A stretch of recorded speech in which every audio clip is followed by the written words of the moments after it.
আমি আমার স্ত্রীকে শুধু মায়ের সঙ্গে ঝগড়া করার জন্য স্টোর রুমে আটকে রেখেছিলাম, কিন্তু পরের দিন সকালে দরজা খুলে যা দেখলাম তাতে আমার পা কাঁপতে শুরু করলো।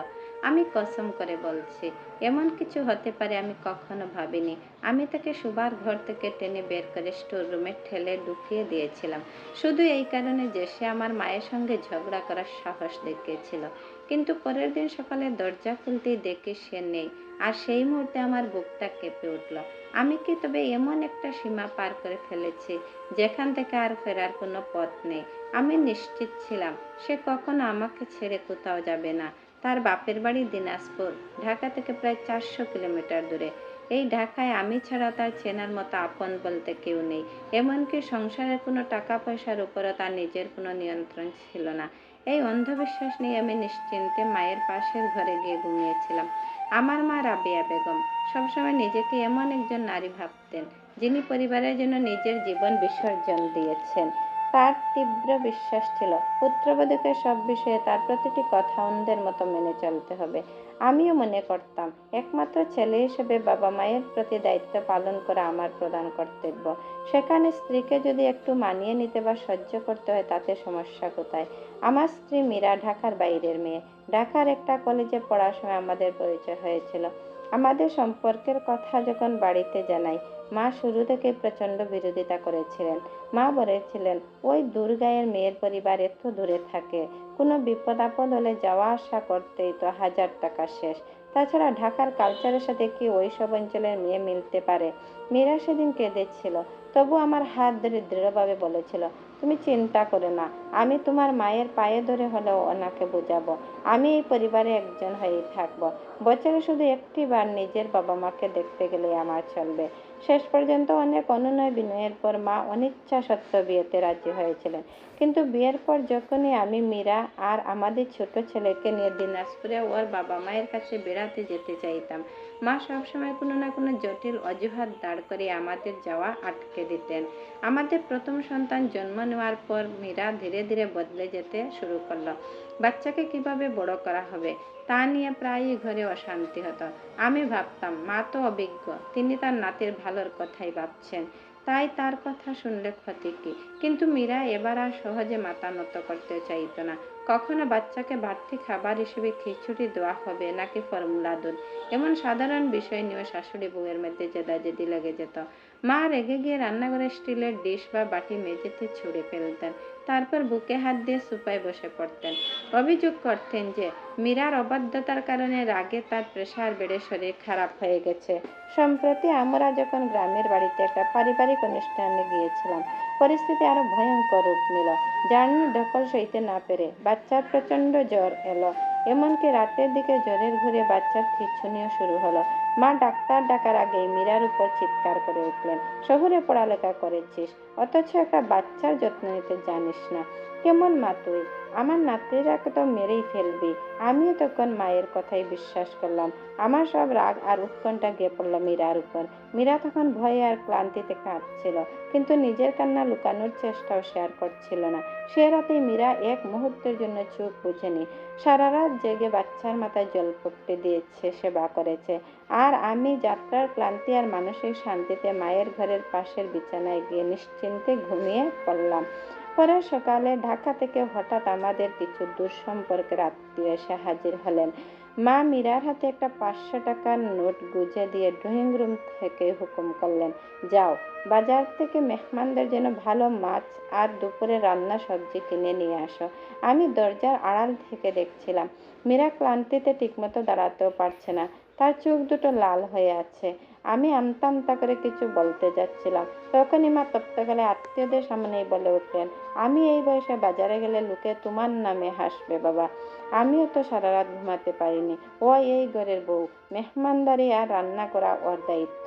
শরীর আর মনের দিক থেকে সম্পূর্ণ বিধ্বস্ত মীরা এবার আর চুপ থাকলো না। সে সোজা হয়ে দাঁড়িয়ে ম্লান কিন্তু স্পষ্ট গলায় বলল, আমি সারা রাত জেগে আপনার নাতির জীবন বাঁচিয়েছি। এই অতিথিরা আপনার, আমার কেউ না।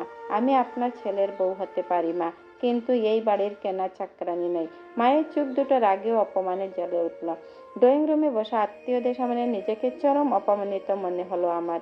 পৌরুষে আঘাত লাগার আগে অন্ধ হয়ে আমি মীরার হাত শক্ত করে চেপে ধরলাম। তাকে টেনে হিঁচড়ে নিয়ে গেলাম বাড়ির পেছনের অন্ধকার রুমটার দিকে। কোনো খাট ছিল না, কোনো মাদুরও কম্বল ছিল না, ছিল শুধু ধুলাবালি আর কিছু ভাঙা আসবাব।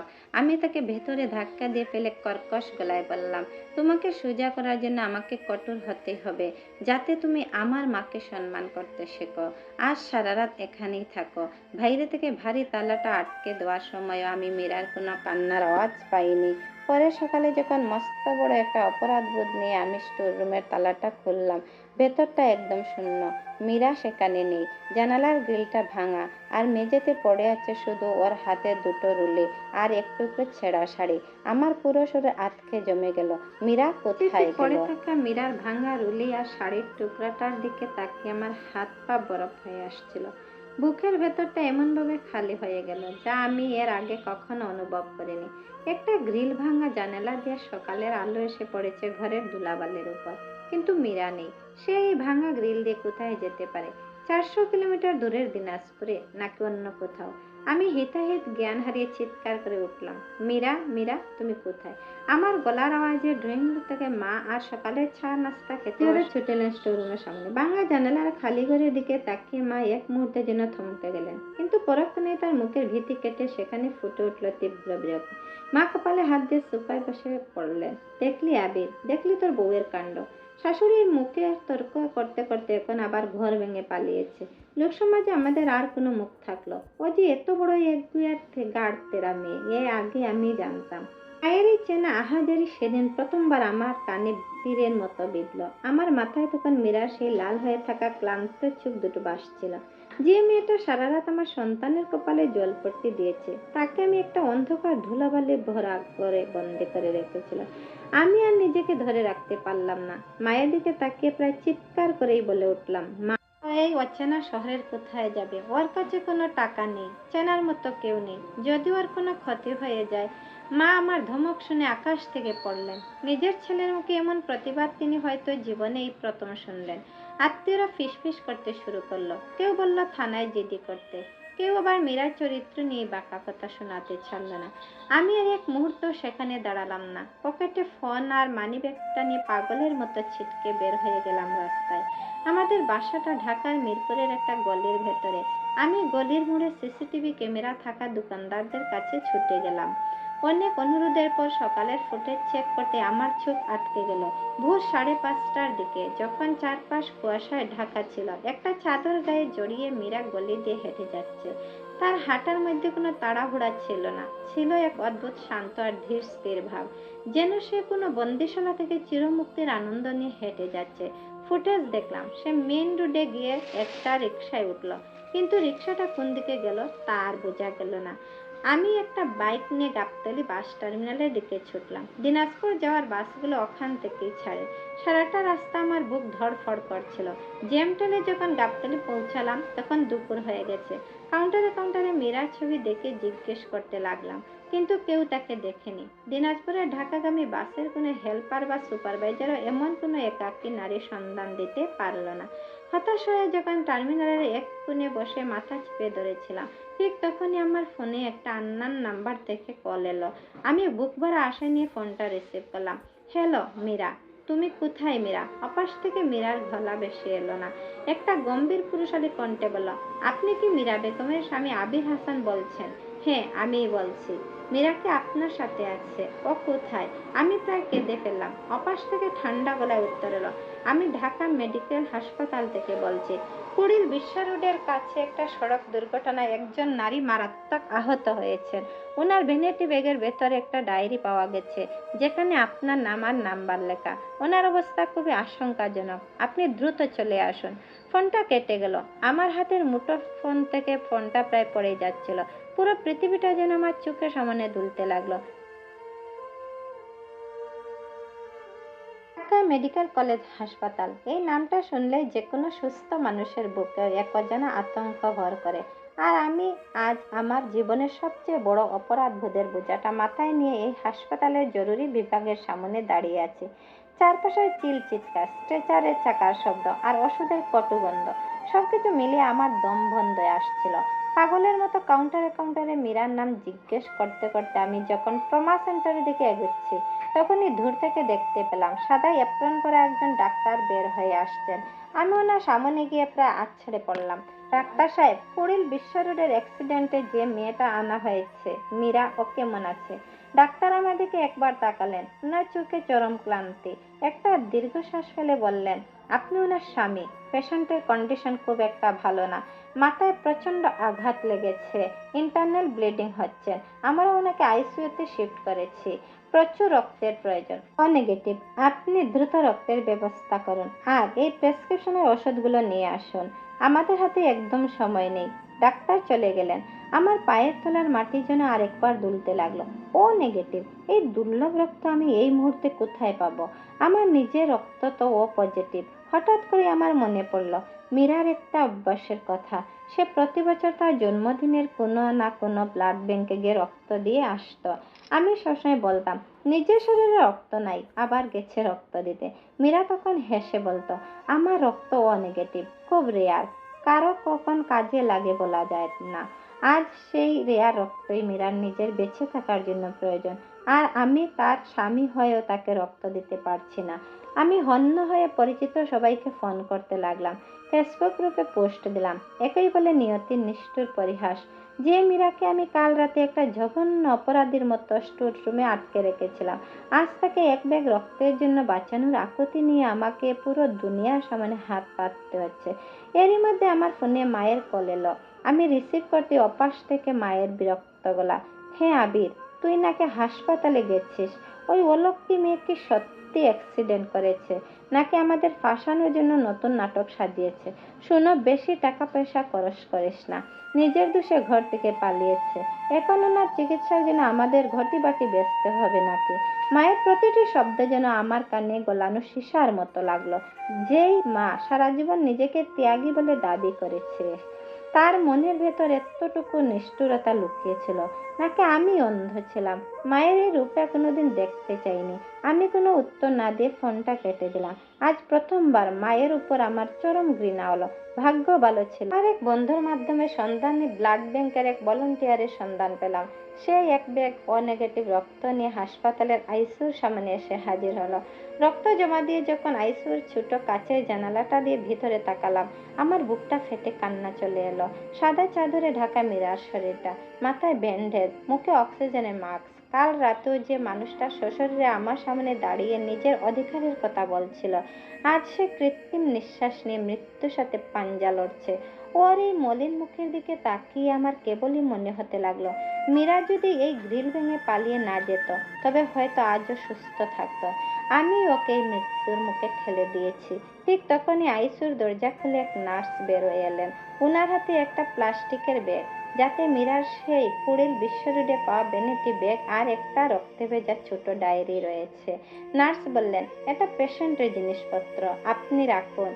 আমি কাঁপতে কাঁপতে ডায়েরিটা হাতে নিলাম। পাতাগুলো উল্টাতেই আমার চোখ আটকে গেল মীরার চেনা হাতের লেখায়। ডায়েরির শেষ পাতায় সম্ভবত কাল রাতে স্টোর রুমের অন্ধকারে বসে ফোনের আবছা আলোতে কিছু একটা লিখেছিল।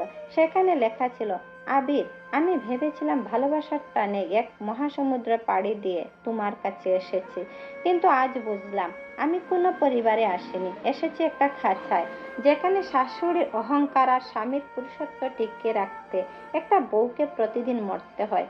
তোমার মা ভাবেন আমি ওনার ছেলেকে কেড়ে নিতে এসেছি, আর তুমি ভাবো মাকে খুশি করাই তোমার একমাত্র ধর্ম। তোমাদের এই সংসারে আমি শুধু একটা দাসী ছাড়া আর কিছুই হতে পারলাম না।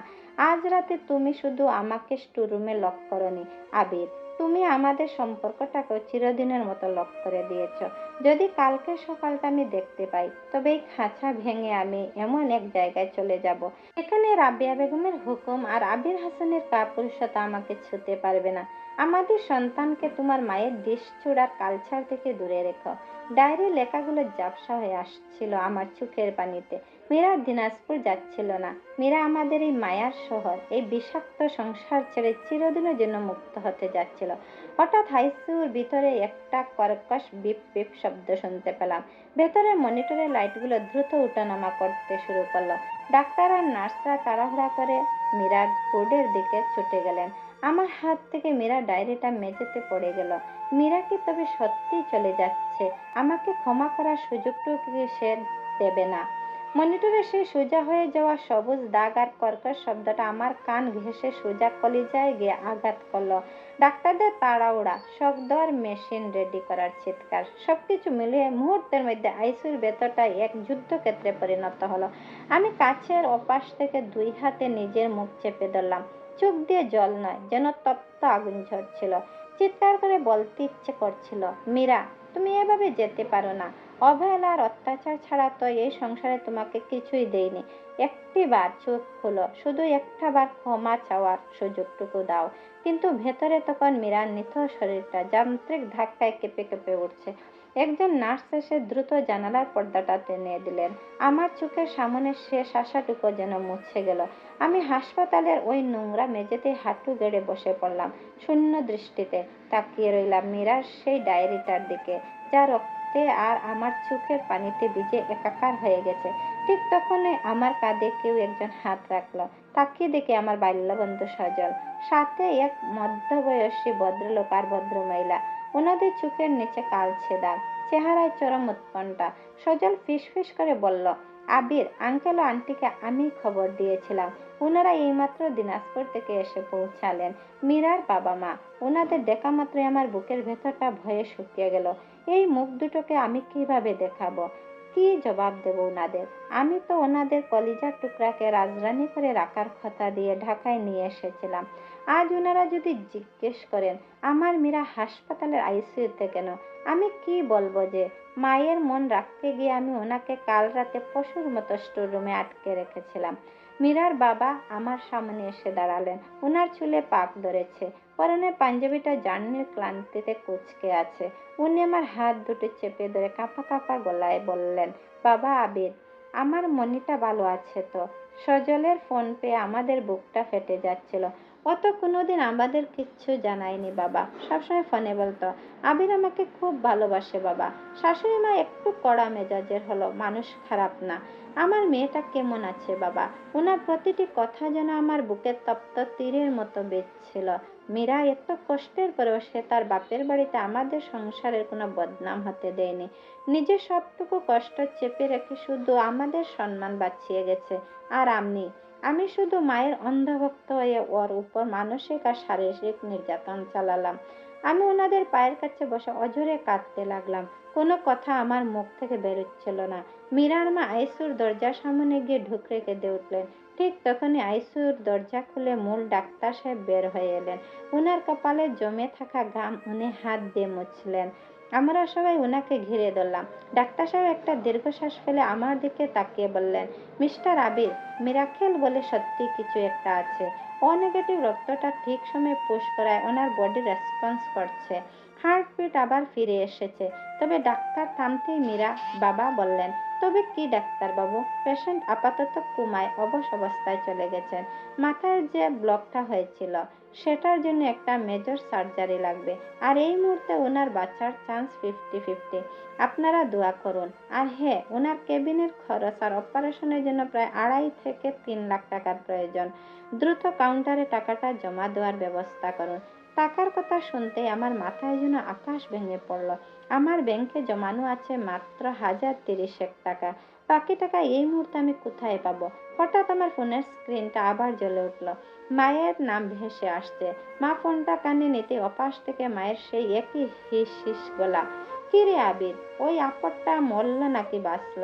শোন, বাসায় মেহমানরা এখনো বসে আছে, তুই বাজারে গেলি না, রান্না বান্নারও কোনো খোঁজ নেই। ওই মেয়ের জন্য নিজের মার আত্মীয়দের এভাবে অপমান করছিস তুই। তাড়াহুড়া করে বাসায় আয়। মায়ের এই চরম অমানবিকতা আজ আমার ভেতরের পুরুষ মানুষটাকে পুরোপুরি জাগিয়ে তুলল। এতদিনে জমে থাকা অন্ধম 1 সেকেন্ডে কেটে গেল। আমি দাঁতে দাঁত চেপে শান্ত কিন্তু কঠিন গলায় বললাম, মা, তোমার মেহমানদের বলো হোটেল থেকে খাবার আনিয়ে নিতে। আর শোনো, আজ থেকে তোমার এই একমাত্র ছেলেও তোমার জন্য মরে গেছে। আমি আর ওই বাসায় ফিরছি না। কি বললি তুই? অপাশ থেকে মা চিৎকার করে উঠলেন। আমি আর কোনো কথা না শুনে ফোনটা চিরদিনের মতো বন্ধ করে দিলাম। পকেট থেকে এটিএম কার্ডটা বের করে সজলের হাতে দিয়ে বললাম, দোস্ত, এটাতে 30,000 টাকা আছে, তুই কাউন্টারে দে। বাকি টাকার জন্য আমি আমাদের মিরপুরের ফ্ল্যাটটা বিক্রি করব, না হলে বন্ধক দেব। মীরাকে আমার বাঁচাতেই হবে। মীরার বাবা তখন আমার পিঠে হাত রাখলেন। ওনার চোখে পানি, কিন্তু সেই পানিতে কোনো রাগ ছিল না, ছিল এক অদ্ভুত করুণা। উনি বললেন, টাকা নিয়ে চিন্তা করো না বাবা, জমি বিক্রি করার জন্য দিনাজপুরের লোক ঠিক করে এসেছে। আমার মনি বেঁচে ফিরলে সব হবে। ওনার এই উদারতা আমাকে আরো বেশি অপরাধী বানিয়ে দিল। বিকেলের দিকে মীরাকে আইসিইউ থেকে ওয়ার্ডটির দিকে নিয়ে যাওয়া হচ্ছিল। স্ট্রেচারে শুয়ে থাকা মীরার ফ্যাকাশে হাতটা আমি আলতো করে নিজের হাতের মুঠোয় নিলাম। ওর একটা আঙুল যেন সামান্য নড়ে উঠল। মনে হলো সে যেন অবিন্যস্ত অবহেলা থেকে মুক্তি পেয়েও অবাধ্য স্বামীর শেষ অনুশোচনাটুকু টের পেয়েছে। টির লাল বাতিটা জ্বলে উঠল। আমরা বাইরে অপেক্ষা করতে লাগলাম। মীরা কি পারবে এই মৃত্যু সুড়ঙ্গ পার হয়ে আবার আমার জীবনে ফিরে আসতে, নাকি এই মায়ার আড়াল থেকে সে চিরতরে হারিয়ে যাবে?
ওটির দরজার উপর জ্বলতে থাকা লাল বাতিটার দিকে আমি তাকিয়ে আছি। চোখের পলক ফেলতে ভয় হচ্ছে। যদি বাতিটা নিভে যাওয়ার সাথে সাথে আমার জীবনের সব আলো নিভে যায়। হাসপাতালের করিডোরের দেয়ালের ঘড়িটার টিক টিক শব্দ যেন এক একটা হাতুড়ির মতো আমার বুকে এসে পড়ছিল। একটা সেকেন্ড যেন একটা বছরের সমান কাটছে। আমার পাশে মীরার মা জায়নামাজ বিছিয়ে সূরা পড়ছেন। ওনার চোখের পানিতে কাপড়ের আঁচলটা ভিজে সিক্ত। আর মীরার বাবা করিডোরের এক কোণে দেয়ালে মাথা ঠেকে শূন্য চোখে চেয়ে আছেন। যে মানুষটা নিজের সবটুকু সম্বল বাজি রেখে মেয়ের জীবনের ভিক্ষা চাচ্ছেন, ওনার সামনে গিয়ে দাঁড়ানোর মতো মুখ আমার নেই। আমি ওনাদের থেকে বেশ খানিকটা দূরে একটা পিলারের আড়ালে অন্ধকারের মধ্যে বসে রইলাম। নিজেকেই পৃথিবীর সবচেয়ে বড় অপরাধী আর কাপুরুষ মনে হচ্ছিল। ঘন্টা দেড়েক পর ওটির দরজা হঠাৎ খুলে গেল। একজন অ্যাসিস্ট্যান্ট ডাক্তার দ্রুত পায়ে বের হয়ে ব্লাড ব্যাংকের দিকে ছুটলেন। আমি ওনার পিছু পিছু গিয়ে কাঁপা গলায় জিজ্ঞেস করলাম, ডাক্তার সাহেব, মীরার অপারেশন ঠিকঠাক হচ্ছে তো? উনি না থেমে তাড়াহুড়া করে বললেন, প্রচুর ব্লিডিং হচ্ছে, আমরা কন্ট্রোল করার চেষ্টা করছি। আইসিইউ থেকে আরও এক নেগেটিভ রক্ত ওটির ভেতরে পাঠান দ্রুত। আমার পুরো শরীর আবার জমে বরফ হয়ে গেল। রক্তের ব্যবস্থা তো সজল আগেই করে রেখেছিল, কিন্তু ভিতরে যে কি হচ্ছে তা কেউ পরিষ্কার করে বলছে না। মাথার ভেতরটা ভো ভো করতে লাগলো। যদি মীরা আমাকে আর একটা সুযোগ, কার মুখ দেখে বাঁচবো? আমাদের ওই নিষ্পাপ ছোট ছেলেটা যে এখন মিরপুরে বাসায় মায়ের কাছে আছে, তাকে আমি কি জবাব দেব? ঠিক তখনই হাসপাতালের করিডোরে একটা পরিচিত চটির খটখট শব্দ শোনা গেল। আমি তাকিয়ে চমকে উঠলাম। মা আসছেন। রাবেয়া বেগম হন্তদন্ত হয়ে ওটির করিডোরে এসে দাঁড়ালেন। ওনার সাথে মেজো খালার ছেলেও এসেছে। মাকে এখানে দেখে আমার বুকের ভেতরটা অদ্ভুত আশঙ্কায় মোচড় দিয়ে উঠল। ফোন বন্ধ করে দিয়েছিলাম বলে কি মা এখানে রাগ দেখাতে এসেছেন? মীরার বাবা মা আমার দিকে তাকালেন। উনাদের চোখে একরাশ বিস্ময় আর কষ্ট। মা আমার সামনে এসে কোমরে হাত দিয়ে তীক্ষ্ণ গলায় বললেন, ফোন বন্ধ করে এখানে এসে বসে আছিস, আর তোর শ্বশুর শাশুড়িও দেখি হাজির। বলি, নাটকটা কত দূরে এগুলো? এই উটকো মেয়ের জন্য তুই নাকি নিজের মাকে ত্যাগ করেছিস, বাড়ি বিক্রি করবি? কোন সাহসে তুই ওই বাড়ির উপর অধিকার দেখাস? ওটা আমার স্বামীর বাড়ি। করিডোরের শান্ত পরিবেশে মায়ের এই বিষাক্ত কণ্ঠস্বর যেন তপ্ত তীরের মতো বিঁধল। মীরার মা জায়নামাজ থেকে উঠে দাঁড়ালেন। ওনার ফর্সা মুখটা অপমানে লাল হয়ে গেছে। আমি আর নিজেকে সামলাতে পারলাম না। এতদিনে জমে থাকা সমস্ত শ্রদ্ধা, সমস্ত অন্ধ মোহ এক মুহূর্তে চুরমার হয়ে গেল। আমি মায়ের ঠিক সামনে গিয়ে ওনার চোখের দিকে তাকিয়ে চিৎকার করে উঠলাম, চুপ করো মা, খোদার ওয়াকার একটু চুপ করো। আমার চিৎকারে পুরো করিডোরের মানুষ আমাদের দিকে তাকালো। মা চমকে উঠলেন। ওনার চোখ দুটো রাগে বড় বড় হয়ে গেল। কি বললি তুই? মায়ের মুখে মুখে তর্ক করছিস? এই শিক্ষা দিয়েছি তোকে? তুমি আমাকে কোনো শিক্ষা দাওনি মা। তো আমার গলা কাঁপছিল, কিন্তু তা ছিল প্রচন্ড জেদে ভরা। তুমি শুধু আমাকে একটা স্বার্থপর কাপুরুষ রবট বানিয়েছ, যে নিজের চোখের সামনে নিজের বউয়ের উপর হওয়া অন্যায় দেখতে পায়নি। কাল রাতে ওই অন্ধকার স্টোররুমে মীরাকে আমি একলা আটকে রাখিনি মা, আমার পুরুষত্ব আর বিবেককেও আটকে রেখেছিলাম। আজ যদি মীরার কিছু হয়ে যায়, তবে পুলিশের কাছে গিয়ে সবার আগে আমি আমার নিজের নামে কেস দেব, আর দ্বিতীয় নামটা হবে তোমার। রাবেয়া বেগম শাশুড়ি হয়ে পুত্রবধূকে আত্মহত্যার মুখে ঠেলে দেওয়ার অপরাধে আমাদের দুজনকেই পুলিশে ধরে নিয়ে যাবে। পুলিশ আর কেস শব্দটা শুনতেই মায়ের মুখের অহংকারের রং এক সেকেন্ডে ফ্যাকাশে হয়ে গেল। মেজো খালার ছেলেও মায়ের হাত ধরে ফিসফিস করে বলল, খালাম্মা চলেন এখান থেকে, আবির ভাই এখন মাথা ঠিক নাই, ঝামেলা বাড়বে। মা আর এক মুহূর্তও দাঁড়ালেন না। অপমানে আর ভয়ে গজগজ করতে করতে করিডোর ছেড়ে চলে গেলেন। মা চলে যাওয়ার পর আমি মীরার বাবা মায়ের সামনে গিয়ে ধপ করে হাঁটু গেড়ে বসে পড়লাম। ওনাদের পা দুটো জড়িয়ে ধরে ঢুকরে কেঁদে উঠলাম, বাবা, মা। মীরার সেই উদাসীন অচেনা চাহনি আমার বুকে তীরের মতো বেঁধে রইল। সে কি আসলে সব ভুলে গেছে, নাকি আমাকে চেনার অভিনয়টাই ছেড়ে দিয়েছে? এই প্রশ্নটা আমার মাথার ভেতর অবিরাম হাতুড়ি পেটাতে লাগলো। কিছুক্ষণ পর ডাক্তার এসে মীরাকে পরীক্ষা করলেন। ওনার বিভিন্ন প্রশ্নের জবাবে মীরা শুধু মাথা নাড়ল, দুই একটা অস্পষ্ট শব্দ উচ্চারণ করলো। ডাক্তার ওটি থেকে বের হয়ে এসে আমাদের বললেন, মিস্টার আবির, পেশেন্টের স্মৃতিশক্তি পুরোপুরি যায়নি। উনি নিজের নাম, ওনার বাবা মাকে চিনতে পেরেছেন, এমনকি সন্তানকেও চিনেছেন, কিন্তু ওনার ব্রেন একটা গভীর ট্রমা বা শক থেকে বাঁচাতে কিছু নির্দিষ্ট স্মৃতি বা মানুষকে সাময়িকভাবে ব্লক করে দিয়েছে, যাকে আমরা মেডিকেল সায়েন্সে সিলেক্টিভ এমনেসিয়া বলি। সহজ কথায়, যে মানুষ বা যে পরিবেশ ওনাকে সবচেয়ে বেশি কষ্ট দিয়েছে, ওনার মস্তিষ্ক এখন সেটাকে আর মনে রাখতে চাইছে না। ডাক্তারের কথা শুনে আমার পায়ের তলার মাটি যেন ধসে গেল। তার মানে মীরা আমাকে আর আমার মাকে তার জীবন থেকে মুছে ফেলেছে। আমার মা ওনাকে যে তীব্র অপমান করেছিলেন, আর আমি ওনাকে যে অন্ধকার স্টোরুমে বন্দি করে পশুর মতো আচরণ করেছিলাম। মীরার অবচেতন মন সেই যন্ত্রণাদায়ক স্মৃতি আর তার কারাগারদের পুরোপুরি বর্জন করেছে। এটা আল্লাহর দেওয়া শাস্তি নাকি মীরার নীরব প্রতিশোধ, আমি জানি না। বিকেলের দিকে মীরাকে সাধারণ কেবিনে শিফট করা হলো। কেবিনে ঢোকার পর যখন আয়ানকে ওর বুকের উপর দেওয়া হলো, মীরার ম্লান মুখে এতক্ষণ এক চিলতে হাসি ফুটল। সে তার দুর্বল হাত দুটো দিয়ে জড়িয়ে ধরল আমাদের সন্তানকে। ওর চোখ দিয়ে অশ্রু গড়িয়ে পড়ছিল। আমি কেবিনের দরজার এক কোণে অপরাধীর মতো দাঁড়িয়ে সেই দৃশ্য দেখছিলাম। ঠিক তখন মীরা আয়ানের কপালে চুমু খেয়ে হঠাৎ দরজার দিকে তাকালো। আমার সাথে চোখাচোখি হতেই ওর মুখে সেই মায়াবী হাসিটা এক সেকেন্ডে মিলিয়ে গেল। এক অদ্ভুত আতঙ্ক আর অস্বস্তি ফুটে উঠল ওর চোখে। ও মীরার মায়ের হাতটা শক্ত করে চেপে ধরে ইশারায় আমাকে ঘর থেকে চলে যেতে বলল। ও যেন একটা অচেনা পুরুষকে দেখে ভয় পাচ্ছে। মীরার মা চোখের পানি মুছতে মুছতে আমার কাছে এসে ফিসফিস করে বললেন, বাবা আবির, তুমি এখন একটু বাইরে যাও। ও তোমাকে দেখলে ভয় করছে। ডাক্তার বলেছেন ওনাকে এখন কোনো মানসিক চাপে ফেলা যাবে না। আমি আর দাঁড়িয়ে থাকতে পারলাম না। মাথা নিচু করে কেবিন থেকে বের হয়ে এলাম। করিডোরের একটা বেঞ্চে বসে যখন আমি কাঁদছি, তখন মীরার বাবা এসে আমার পাশে বসলেন। ওনার মুখাবয়ব আজ খুব গম্ভীর, যেন কোনো এক বড় সিদ্ধান্তের কথা ভাবছেন। উনি একটা দীর্ঘশ্বাস ফেলে বললেন, আবির বাবা, আজ 3 দিন হলো তুমি এই হাসপাতালে নাওয়া খাওয়া বলে পড়ে আছো। তোমার অনুশোচনা আমি দেখেছি, কিন্তু একটা কথা তোমাকে আজ পরিষ্কার করে বলতে এসেছি। আমি ওনার দিকে তাকালাম। উনি বলতে লাগলেন, মনি আমার একটু সুস্থ হলে আমি ওনাকে আর নাতিকে নিয়ে দিনাজপুরে আমাদের গ্রামে চলে যাব। কথাটা শুনেই আমার বুকটা চিনচিন করে উঠল। বাবা, আপনি মীরাকে নিয়ে যাবেন? ও তো আমার স্ত্রী, আমার সংসার। কিসের সংসার বাবা? মীরার বাবা শান্ত কিন্তু দৃঢ় গলায় আমার কথা থামিয়ে দিলেন। যে সংসারে আমার মেয়ে নিজের অধিকারের কথা বললে চাকরানি উপাধি পায়, যেখানে শাশুড়ির অহংকার বাঁচাতে জামাই নিজের বউকে পশুর মতো খাঁচায় আটকে রাখে। তুমি হয়তো আজ বদলে গেছো আবির, কিন্তু তোমার মা রাবেয়া বেগম তো বদলাননি। মীরার স্মৃতি ফিরে এলে ও কি পারবে আবার ওই মিরপুরের বাসায় গিয়ে স্বাভাবিক হতে? ও কি পারবে ওই স্টোর রুমটার দিকে তাকিয়ে নিজের অতীত ভুলে যেতে? পারবে না। আমার মেয়েটা বেঁচে ফিরেছে, এটাই আমাদের ভাগ্য। এবার ওকে একটু শান্তিতে বাঁচতে দাও বাবা। মীরার বাবার এই যুক্তির সামনে আমার কোনো কথা বলার মুখ রইল না। ওনার কথাই তো সত্যি। আমি মীরাকে ফিরিয়ে নিয়ে আবার কোন মুখে ওনার সামনে দাঁড়াবো?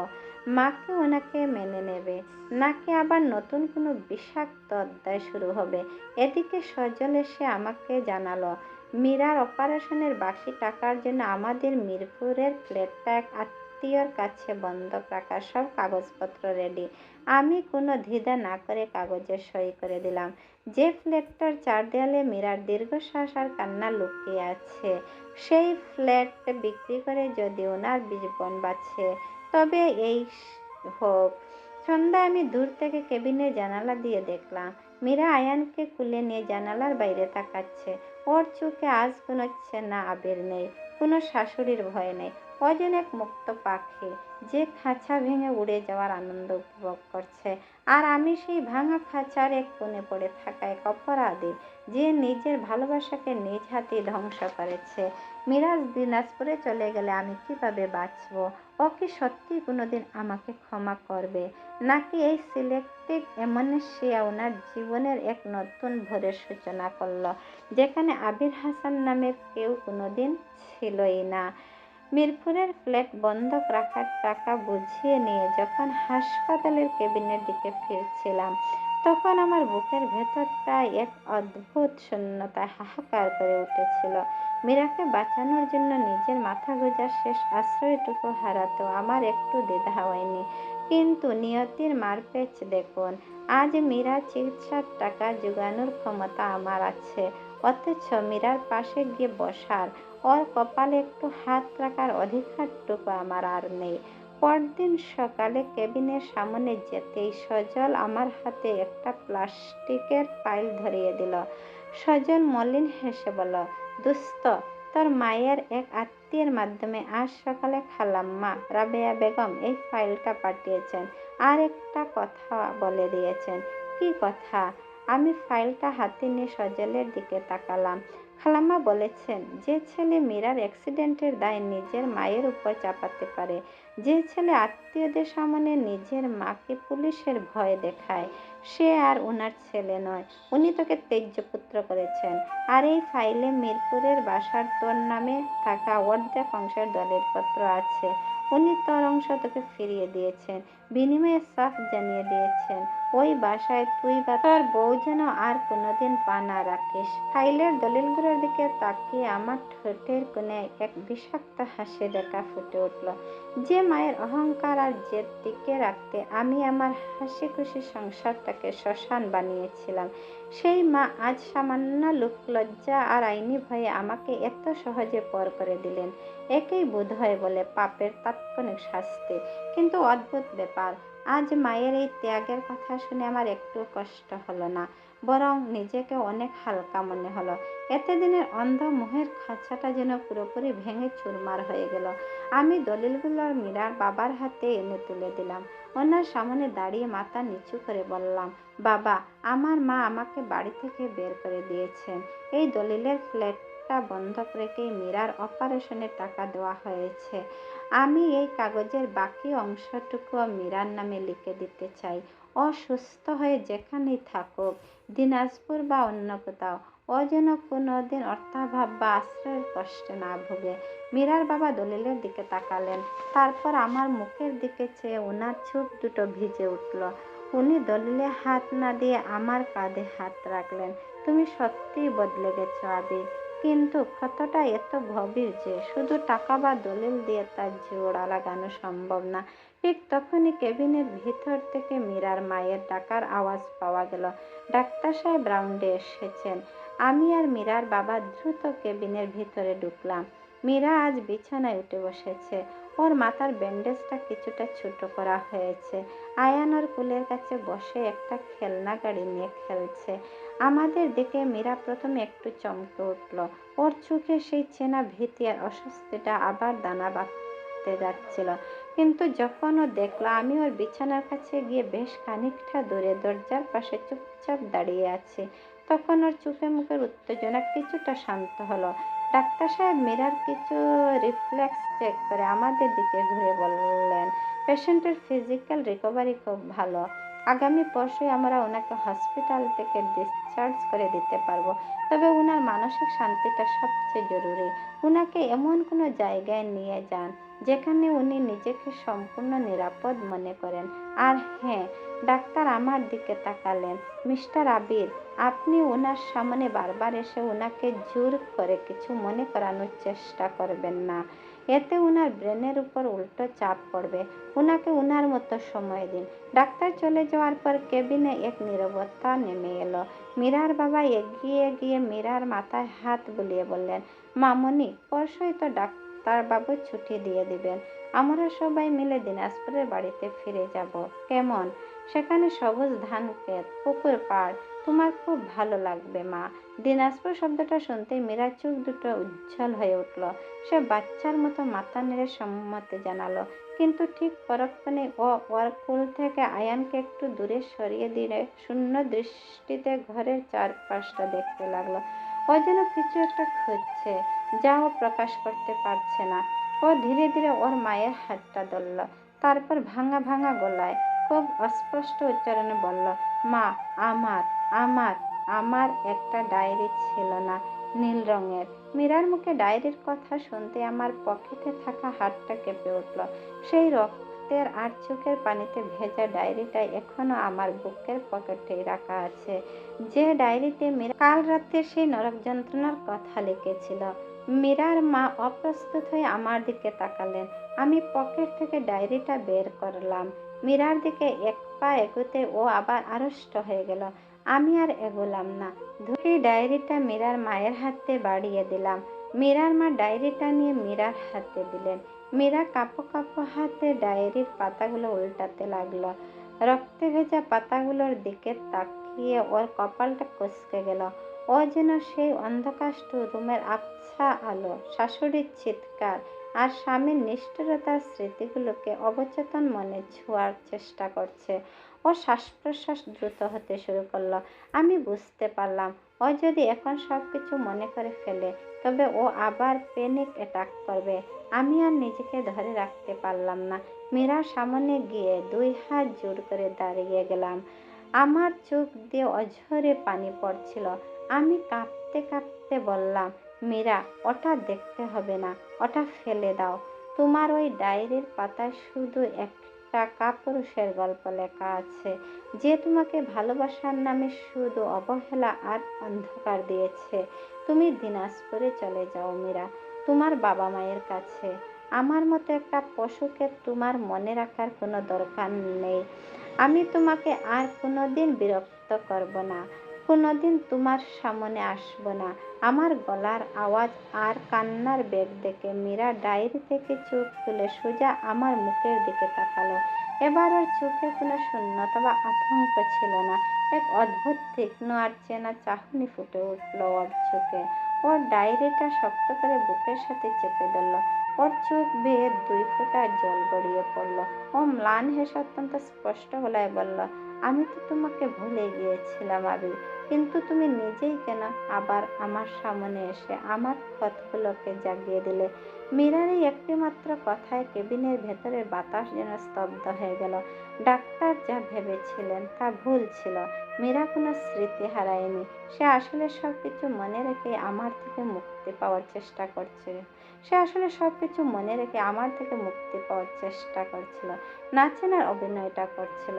এই সত্যটা যখন কেবিনের বাতাসে আছড়ে পড়ল, তখন আমার মনে হলো কেউ যেন আমার জীবন্ত কলিজাকে টেনে বের করে দিল। মীরা স্মৃতি হারায়নি। সে আসলে আমার দেওয়া চাবুকের দাগগুলো ভুলতে চাইছিল। সে আমার ওই অপরাধী মুখটা আর দেখতে চাইছিল না বলেই চেনার অভিনয়টুকু পর্যন্ত বর্জন করেছিল। মীরার বাবা মা স্তম্ভিত হয়ে মেয়ের দিকে তাকিয়ে রইলেন। আয়ান মায়ের কোল ঘেঁষে বসে অবুঝ চোখে আমাদের দেখছিল। আমি কাঠের পুতুলের মতো দাঁড়িয়ে রইলাম। আমার মুখ দিয়ে কোনো শব্দ বেরোচ্ছিল না। মীরা ডায়েরিটা বিছানার পাশে রেখে বালিশে পিঠ ঠেকালো। ওর চোখ বেয়ে অশ্রু ঝরছিল না, কিন্তু সেই চোখের দৃষ্টি ছিল এক মহাসমুদ্রের সমান ক্লান্তি আর অবহেলা। সে আমার দিকে তাকিয়ে পাথর চাপা গলায় বলতে লাগলো, আবির, যেদিন তুমি আমাকে ওই অন্ধকার স্টোরুমে ধাক্কা দিয়ে ফেলে বাইরে থেকে তালাটা আটকে দিয়েছিলে, সেদিন প্রথমে কয়েক ঘন্টা আমি কেঁদেছিলাম। দরজায় ধাক্কা দিয়ে বলেছিলাম, আয়ান কাঁদবে, ও দুধ না পেলে ঘুমাবে না, প্লিজ দরজাটা খুলো। কিন্তু অপাশ থেকে তোমার কোনো সাড়া মেলেনি। তুমি তখন তোমার মায়ের পাশে গিয়ে নিশ্চিন্তে ঘুমাচ্ছিলে।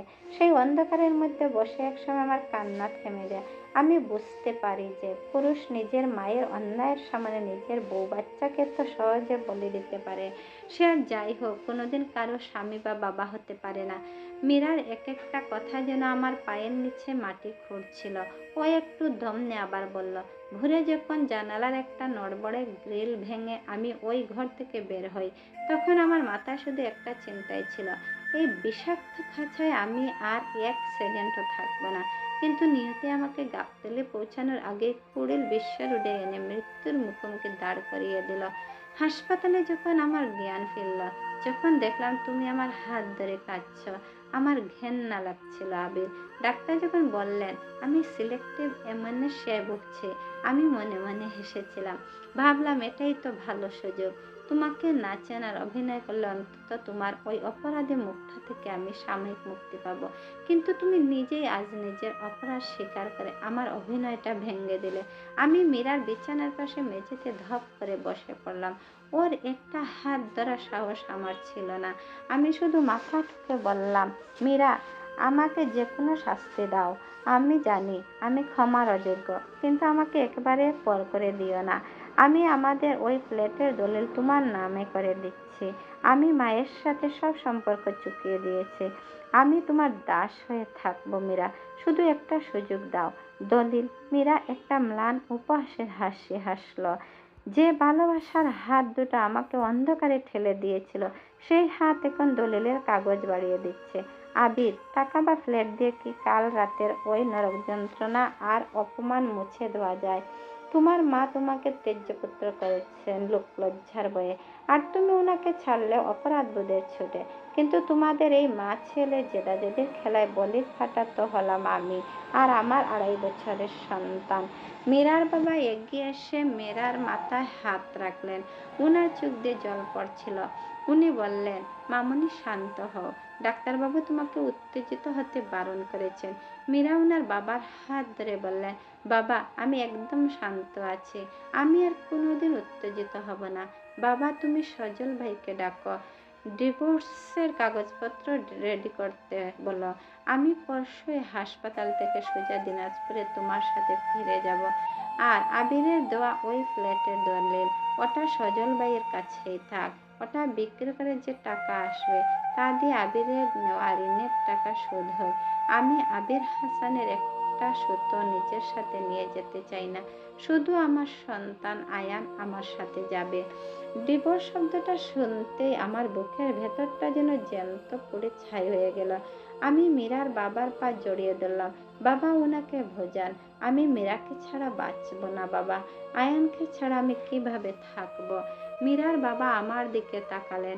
ওনার চোখে রাগ ছিল না, ছিল এক গভীর মায়া আর দুঃখ। উনি বললেন, আবির বাবা, যখন মীরা দিনাজপুরের মায়া কাটিয়ে তোমার হাত ধরে এই ঢাকায় এসেছিল, তখন ও ভেবেছিল তোমাকে ছাড়া ও বাঁচবে না। কিন্তু তুমি ওকে বাঁচতে দিলে কই? এখন ও যদি নিজের আত্মসম্মান নিয়ে বাঁচতে চায়, তবে ওকে আর জোর করো না বাবা। নিজের পাপের প্রায়শ্চিত্ত এভাবে করো। ও যাতে শান্তিতে থাকে সেই ব্যবস্থা করে দাও। আমি মীরার দিকে তাকালাম। মীরা ততক্ষণে আয়ানকে নিজের বুকের সাথে জড়িয়ে ধরে চোখ বুজে ফেলেছে। ও যেন আমার অস্তিত্বটাই আর সহ্য করতে পারছে না। কেবিনের বাইরে এসে আমি করিডোরের দেয়ালে মাথা ঠুকে কাঁদতে লাগলাম। সজল আমার পাশে এসে দাঁড়ালো। আমি ওনাকে জড়িয়ে ধরে বললাম, সজল, আমি সব হারিয়ে ফেললাম রে। মায়ের অন্ধভক্ত হতে গিয়ে আমি আমার জীবনের সবচেয়ে বড় সম্পদটা নিজ হাতে শেষ করে দিলাম। পরদিন সকালে সজল মীরার ইচ্ছা অনুযায়ী আইনি কাগজপত্র নিয়ে এলো। ডিভোর্স পেপারে আর বাচ্চার কাস্টডির কাগজে যখন আমি কাঁপতে কাঁপতে সই করছিলাম, তখন আমার মনে হচ্ছিল আমি আমার নিজের মৃত্যুর পরোয়ানা সই করছি। কিন্তু আমি মীরাকে আর কোনো কষ্ট দিতে চাইনি। এটাই ছিল আমার শেষ ভালোবাসার প্রমাণ। ওকে ওনার নিজের মতো করে বাঁচতে দেওয়ার ডিসচার্জের দিন সকালে মীরা হালকা একটা সুতি শাড়ি পরে হুইল চেয়ারে বসে কেবিন থেকে বের হলো। ওর কোলে আয়ান। মীরার বাবা মা ওনাদের ব্যাগপত্র গুছিয়ে নিয়েছেন। সজল গাবতলী যাওয়ার জন্য একটা মাইক্রোবাস ভাড়া করে হাসপাতালের নিচে দাঁড় করিয়ে রেখেছে। আমি দূর থেকে ওনাদের পিছু পিছু নিচে নেমে এলাম। মীরা গাড়ির দরজার কাছে গিয়ে একবার থামলো, তারপর ধীরে ধীরে ঘুরে আমার দিকে তাকালো। ওর চোখে আর কোনো ঘৃণা ছিল না, ছিল এক অদ্ভুত বিদায়ের করুণা। সে খুব নিচু স্বরে বলল, ভালো থেকো আবির, ভালো মানুষ হওয়ার চেষ্টা করো, যাতে আর কোনো মীরাকে কোনোদিন শাশুড়ির অহংকার আর স্বামীর পুরুষত্বের বলি হতে না হয়। গাড়ির দরজাটা বন্ধ হয়ে গেল। মাইক্রোবাসটা ঝেম টেলে ধীরে ধীরে ঢাকা মেডিকেল কলেজের গেট পার হয়ে প্রগতি সরণির দিকে মিলিয়ে গেল। আমি হাসপাতালের ওই ধুলাবালি আর ভিড়ের মাঝে একলা দাঁড়িয়ে রইলাম। আমার পকেটে এখন মীরার সেই রক্তে ভেজা নীল ডায়েরিটা রাখা আছে। আজ থেকে আমার একটাই কাজ, এই ডায়েরির প্রতিটি পাতা পড়া আর সারা জীবন নিজের অপরাধের আগুনে পুড়ে খাক হওয়া। মীরা চলে গেছে, কিন্তু সে আমাকে একলা রেখে এক চরম সত্যের মুখোমুখি দাঁড় করিয়ে দিয়ে গেছে। মাইক্রোবাসটা চোখের আড়াল হয়ে যাওয়ার পর ঢাকার এই চেনা শহরটা আমার কাছে একটা জীবন্ত কবরস্থানের মতো মনে হতে লাগলো। প্রতিটি রাস্তায়, প্রতিটি মোড়ে মীরার স্মৃতি যেন আমাকে তাড়া করে বেড়াতে লাগলো। নিজের দোষে সব হারিয়ে আমি সম্পূর্ণ একা হয়ে গেলাম। মাও আর আমার কোনোদিন খোঁজ নেননি। দিন যায়, মাস যায়। মীরার দেওয়া সেই রক্তে ভেজা নীল ডায়েরিটা জড়িয়ে ধরে প্রতিটা রাত আমি কেঁদে ভাসাতাম। ডায়েরির প্রতিটা শব্দ আমাকে একটু একটু করে পুড়িয়ে খাঁটি মানুষে রূপান্তর করছিল।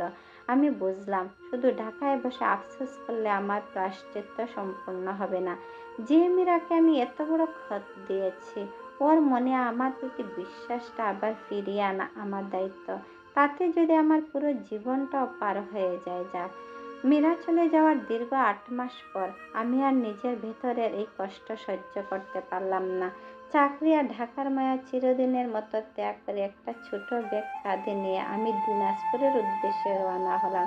দিনাজপুরের সেই প্রত্যন্ত গ্রামে যখন পৌঁছলাম, তখন বিকেল গড়িয়ে সন্ধ্যা নামছে। চারদিকে সবুজ ধানক্ষেত আর স্নিগ্ধ শান্ত পরিবেশ। যখন মীরার বাপের বাড়ির সামনে গিয়ে দাঁড়ালাম, আমার বুকটা ধুরু ধুরু কাঁপছিল। উঠোনে ২.৫ বছরের আয়ান একটা প্লাস্টিকের বল নিয়ে খেলছিল। ৮ মাসে অনেকটা বড় হয়ে গেছে। আমাকে দেখা মাত্রই ও খেলা থামিয়ে বড় বড় চোখে তাকালো। তারপর আধো আধো গলায় চিৎকার করে উঠল, বাবা, বাবা আসছে। আয়ানের চিৎকারে ঘর থেকে মীরার বাবা আর মা বের হয়ে এলেন। আমাকে এই অবস্থায় মলিন চেহারায় দরজায় দাঁড়িয়ে থাকতে দেখে ওনারা ভীষণ অবাক হলেন। ওনাদের চোখে কোনো রাগ ছিল না। মীরার বাবা এগিয়ে এসে আমার কাঁধের ব্যাগটা নামিয়ে নিলেন, আর মীরার মা চোখ মুছে বললেন, ভিতরে এসো বাবা, তুমি আসবে, আমরা জানতাম। একটু পর মীরা ঘর থেকে বের হয়ে এলো। পরনে সাধারণ একটা সুতির শাড়ি, কপালে ছোট একটা টিপ। ঢাকার সেই হাসপাতালের ফ্যাকাশে মীরা এখন অনেকটাই সুস্থ। ওনার চোখে মুখে এখন এক শান্ত আত্মবিশ্বাসের আলো। আমাকে দেখা মাত্রই মীরা থমকে দাঁড়ালো। ওর সেই পুরানো ভীতি বা তীব্র ঘৃণা এখন আর নেই, তবে চোখে একটা বিস্ময় আর অভিমান জমা হলো। আমি ওর সামনে গিয়ে কোনো অধিকার দেখানোর চেষ্টা করলাম না। সোজা মাটির মেঝেতেই বসে পড়লাম। মীরার ২ পায়ের কাছে বসে হাত জোর করে বললাম, মীরা, আমি এখানে তোমাকে জোর করে ফিরিয়ে নিয়ে যেতে আসিনি। আমি জানি আমি তোমার সাথে যে অন্যায় করেছি তার কোনো ক্ষমা হয় না। কিন্তু এই ৮টা মাস আমি নরক যন্ত্রণা ভোগ করেছি। মা আমাকে ত্যাগ করেছে। ঘরবাড়ির সব শেষ। এখন আমার এই পৃথিবীতে তুমি আর আয়ান ছাড়া কেউ নেই। আমি এই গ্রামেই থাকবো মীরা। একটা ছোটখাটো চাকরি বা চাষবাস করে তোমাদের চোখের সামনে পড়ে থাকবো। তুমি আমাকে স্বামী হিসেবে না হোক, অন্তত আয়ানের বাবা হিসেবে থাকার অনুমতিটুকু দাও। আমার চোখের জল আর ভেতরের খাঁটি অনুশোচনা দেখে মীরার চোখের কোণ দিয়ে পানি গড়িয়ে পড়ল। ও ডায়েরির পাতাগুলোর মতোই বুঝতে পেরেছিল, এই আবির আর সেই অন্ধভক্ত কাপুরুষ আবির নয়। এই মানুষটা নিজের ভুল বুঝতে পেরে সম্পূর্ণ বদলে গেছে। মীরার বাবা আমার পাশে এসে আমাকে হাত ধরে তুললেন। উনি মীরার দিকে তাকিয়ে বললেন, মামুনি, মানুষ ভুল করে। যে মানুষ নিজের ভুল বুঝতে পেরে অহংকার বিসর্জন দিয়ে এত দূরে ছুটে আসে, তাকে আর যাই হোক নির্দয় হওয়া যায় না। ও তোমার জন্য নিজের মা, বাড়ি সহ সব ছেড়ে এসেছে। এবার ওকে মাফ করে দাও মা। মীরা গভীর একটা দীর্ঘশ্বাস ফেলল। তারপর ধীরে ধীরে আমার সামনে এসে দাঁড়ালো। ওর হাত দিয়ে আমার চোখের জল মুছে দিয়ে খুব মায়াবী মৃদু ধমকে সুরে বলল, এতদিন পরে কেন এলে আবির? ভেবেছিলে খুব সহজে মিথ্যা ডিভোর্সের কাগজে সই করে দিয়ে মুক্তি পেয়ে যাবে। রাতের ওই স্টোররুমের অন্ধকার আমি কিন্তু তোমার এই বদলে যাওয়া রূপটার জন্য অপেক্ষা করেছিলাম। মীরার এই একটি কথায় আমার বুকের ভেতরে সমস্ত মেঘ কেটে এক সোনালি রোদ হেসে উঠল। আমি আর নিজেকে ধরে রাখতে পারলাম না। মীরাকে শক্ত করে বুকে জড়িয়ে ধরে বাচ্চাদের মতো কেঁদে ফেললাম। আয়ানও ছুটে এসে আমাদের দুজনকে জড়িয়ে ধরল। পরের দিন সকালে আমি আর মীরা আমাদের সন্তানকে নিয়ে দিনাজপুরে সেই শান্ত পুকুর পাড়ে গিয়ে বসলাম। ভোরের হালকা মিষ্টি আলো এসে পড়ল মীরার মুখের উপর। মীরার মাথার আর কোনো ব্যান্ডেজ নেই। আমাদের সম্পর্কেও আর কোনো শাশুড়ির অহংকারের বিষাক্ত কালো মেঘ নেই। আমরা আর কোনোদিন সেই ঢাকার খাঁচায় ফিরে যাব না। এই গ্রামেই মীরার এই বাপের বাড়ির কোণে আমরা আমাদের নিজেদের মতো করে একটা ছোট্ট সুন্দর ভালোবাসার সংসার গড়ে তুলব, যেখানে কোনো বউকে আর চাকরানি হতে হবে না, আর কোনো স্বামীকে মায়ের অন্ধভক্ত হয়ে কাপুরুষ সাজতে হবে না। মায়ার আড়াল থেকে বের হয়ে আমরা খুঁজে পেলাম এক সত্যিকারের স্বপ্ন। এই গল্পের শিক্ষা, অবিশ্বাস ও অন্যের প্রভাবে নেওয়া সিদ্ধান্ত ভালোবাসার সম্পর্ককে ধ্বংস করতে পারে। সম্মান ও বোঝাপড়াই সম্পর্কের ভিত্তি। বন্ধুরা, ভালো লাগলে অবশ্যই ভিডিওটি শেয়ার করে দিবেন সবার মাঝে।